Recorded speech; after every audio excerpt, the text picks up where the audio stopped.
आदिवासी विकास नारे लुट नुआपड़ा ऑफिस 2-8 नुआपड़ा जिला सुनाबेड़ा अभयारण्य मध्य रहुथिबा चकोटिया भुंजिया भड़ी आदिवासी विकास पई सीबीडीएच चकोटिया भुंजिया डेभलपमेंट एजेंसी अवस्थापित करा जायछि।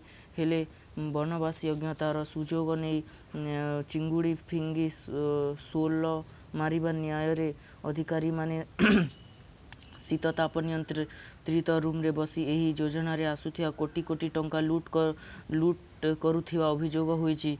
आज को 6 मास तले जंगल इलाकार सपुरी चाष नारे लक्षाधिक टंका हड़प करा जायथिला। वर्तमान एठारे उन्नत मानर हलदी एवं कुकुड़ा चाष नारे अन्यून कोटी टंका अनियमितता करा जायछि चर्चा रे हेउछि। सपुरी पर हलदी कुकुड़ा चाष रे घोटाला आदिवासी नारे संस्था मालामाल। सूचना अनुसार सुनाबेड़ा अभयारण्य भितरे थिबा सोसेंग सुनाबेड़ा समेत पहाड़तड़ी अंचल अन्यून 3000 चकोटियांक उन्नति सकाशे सीबीडीए संस्था गठित होइथिला। एही संस्थार उन्नयन कार्यकारी करियाकु Odisha primitive tribes empowerment and livelihoods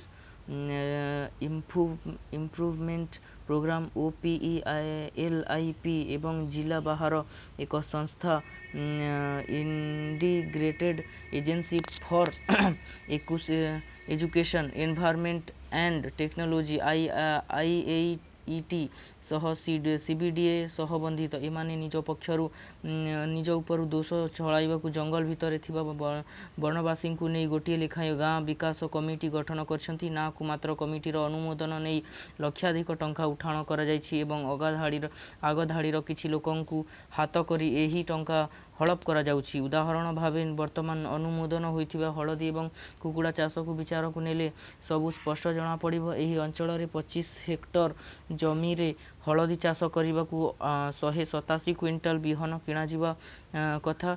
एथि पूर्वरु संस्था तरफ नियुक्ति कृषि अधिकारी तरफ उपयुक्त तालीम प्रदान चाष केते दूर कार्यकारी हेला तार तारीख हेबा कथा।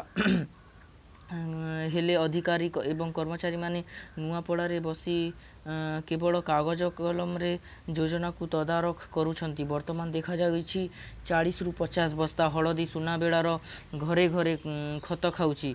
से भड़ी कुकुड़ा चाष नारे 50 लाख रु ऊर्ध्व टंकार अटकल करा जाइथिला। एथिरे कुकुड़ा घर सह चिया जोगाई देवा व्यवस्था रहिछि।